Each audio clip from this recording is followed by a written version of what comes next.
What's up everybody, Finley King here. Today I have a really special video that is also very important, and if you read the title, it is Why I Failed to Summit. Today I'm going to be talking to you guys about mountain summits that have not worked out for me and that I did not complete. In the past, I've summited a few of the Cascades. I'm not a professional mountaineer, I'm just someone who likes hiking mountains, and I figured I would make this video to help people that are interested in it or that are getting into it to know how serious to take the thing that they're doing. And I say that because in the past I haven't really taken mountaineering all that seriously. Sometimes I just think of it, I'm just walking up this mountain, and that's not true. You know, there are a lot of risks involved and there are a lot of things that can go wrong, and that's what I want to talk to you guys about because it is a dangerous sport, mountaineering, and I want to tell you about some of my experiences in how it became dangerous for me and how my own, ignorant thinking led to that scenario. In the past, I've climbed and summited Mount Thielsen, South Sister, Mount Adams, Three Finger Jack, Mount St. Helens, Diamond Peak. These are all mountains that I summited, didn't have any problems with. However, I had some negative experiences when I went up Mount Washington and Mount Hood, and I want to tell you about those today. So the first one that I want to tell you about is my Mount Hood experience. The first time I went up with my friend Alex, this was about 2 years ago, he had some problems with his crampon staying on his boots, and we ended up not summiting. We got up to the Hog's Back and had to bail because you can't go up the Hog's Back or into the summit area without crampons. It's just absolutely not feasible and very, very dangerous. So at that point, we turned around and went back, and that was kind of the first thing I wanted to talk about is knowing when it's time to go back and when it's time to bail. And in that moment, Alex told me, hey, you can go up by yourself. You could go on without me. And I'm not saying that it's not safe to summit by yourself on Mount Hood. I really do think there are plenty of people that are skilled mountaineers that go up by themselves and they're prepared to do that. However, I was not. It was a new mountain for me. It was a new experience, and I wanted someone there with me. And I think that if you're getting into it, that's always a good idea. So next, I want to talk about actually what happened to me literally yesterday, and this was my second attempt of Mount Hood, and I didn't make it, and I want to tell you why. And I want to tell you why because it's super valuable information to me, and I honestly think that failure can lead to some of the most valuable information. And so essentially I went up with my friends Alex and Ian again,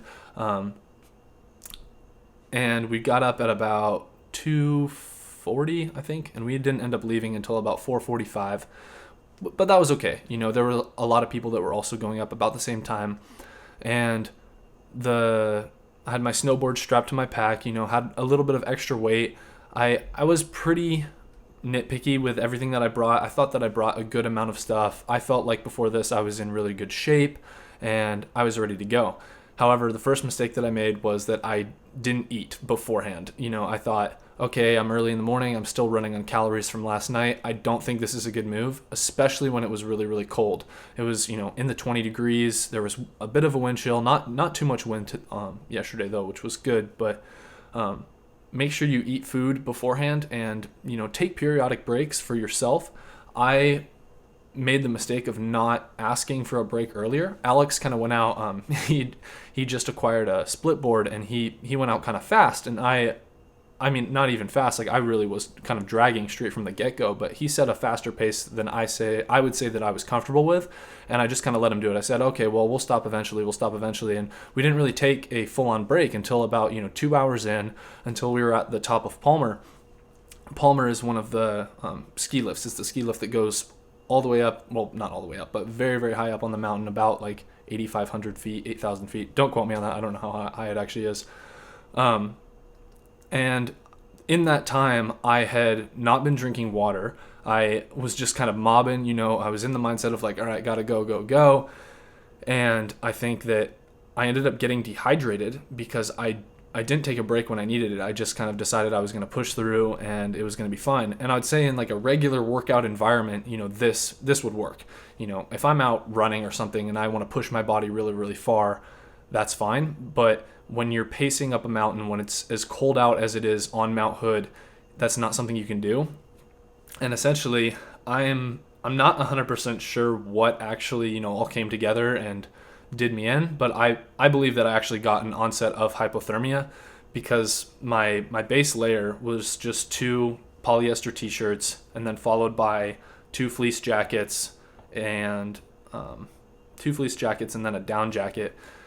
And my 2 underlayers were soaked in sweat. And the second that we stopped, this is something that, you know, you hear hikers talk about a lot. You know, if you're soaked in sweat, you need to change your base layer. You need to do something like that.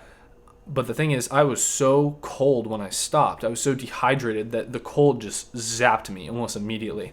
And I immediately, you know, I started showing signs of hypothermia. I was shivering. I was exhausted. I was confused. I couldn't tell Alex what I needed, you know, what I needed from him. I was like, you know, very incoherent, like slurred speech. You know, I just wanted to lay down. I was honestly freaking out, and it was really scary. I didn't really know what to do. I just knew that I was like shivering and freezing cold. I ordered Alex to, I ordered him because like I knew that I couldn't do this on my own, to get my snowboarding jacket out of my bag, and I threw that on, and that helped.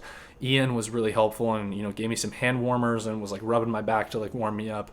But you know, without them there, it could have been a really different situation, you know. And I know that there are a lot of hikers on Mount Hood that would be willing to help, and they're, you know, everyone in the hiking culture. I've never, you know, found somebody to be standoffish. Like if they saw somebody in trouble, they would definitely help. But I wanted to share this experience because my gloves were soaked, my base layer was soaked, my head cover and face cover was absolutely soaked in sweat, and I did not prepare for that. I did not prepare to, you know, I've had this happen in the past and it hasn't been that big of a deal, but it legitimately gave me an onset of hypothermia, and I felt like I was gonna die. Like I'm not saying that to, you know, get attention, whatever. Like I legitimately had that feeling like if I don't get off this mountain, I'm gonna be in big trouble. And, you know, if I don't warm up. And in that moment I realized that, and I actually stripped down and took off my 2 t-shirts that were soaked in sweat and threw them down on the ground, and threw on, you know, my fleece coverings instead, and then had Alex get my snowboarding jacket out, because I knew that I was like in desperate need to get warm. And then I was frantically trying to put on my gloves, and this is when I knew I was absolutely in a terrible place. I couldn't get my gloves onto my hands. I was physically like trying to put them on, and like they wouldn't fit. And they wouldn't fit because my fingertips were so cold that I literally, you know, I couldn't fit them on. And Ian was trying to help me, and he was saying, "Here, you can just take my gloves. You can take my gloves." And I was like, "No, I need to be able to do this. I need to be able to do this." And I was really what's the word when you don't want to do something? Resistant. But anyway, I wanted to talk to you guys about that because it was a serious event, and I want you to take mountaineering seriously. And I want, you know, I don't want you to be in the same situation. And I think in the future, I would like to, you know, pack other gloves, pack a better base layer. My sister told me, "Hey, get a wool base layer. You know, that's a lot better for you. You'd be better off." I just wanted to tell you guys about this attempt because it's serious, you know, and it could happen to you. So prepare wisely. Anyway, thank you for listening, and I hope you guys have a great day. Okay, so I finished that entire video, and then I realized I forgot to tell you guys about what happened on Mount Washington. When I was on Mount Washington, it was also back in 2019. 2019? Yeah, it was 2019. With Alex and Dave, they ended up going to the summit block, and a lot of the rocks at the top of Mount Washington are very chossy. Chossy meaning they're very loose, and they can come out and go wherever. And when I was up there climbing to get to the summit, I actually pulled a rock and like had it like fall out. And luckily I don't climb like an idiot, and when I was climbing up it, I always had 3 points of contact. And so when I pulled it out and watched it just tumble below me, it was fine because Alex and Dave weren't below me, and I was holding on to other parts, other rocks that were steady. But it made me think, like, if I had been below the rock, or if I had put all my weight on the rock, like, I would have been seriously injured. And legitimately, like, in that situation, I was, up probably 12 feet of exposure, could have fell backwards, hit my head and died. And like, that is something that can happen. And in that moment, I decided I'm done. Like, I didn't summit Mount Washington for literally this reason, that I'm not like superstitious, I'm just a little stitious. But when things like that happen on a climb, you have to think about them. You have to realize that, you know, it's a possibility that things could get worse. And I tend to not continue after like a bad omen, I guess, you know, because it freaked me out. You know, I realized like there's loose rock up here and it's dangerous. And I ended up, you know, not continuing to the summit for that reason. And I just wanted to say that as well, because, you know, it's a good story to know.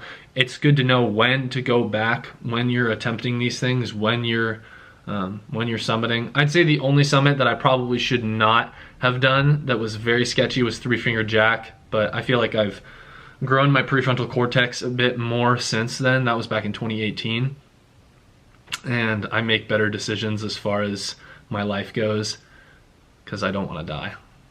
Anyway, thanks for watching. See you guys on the next one.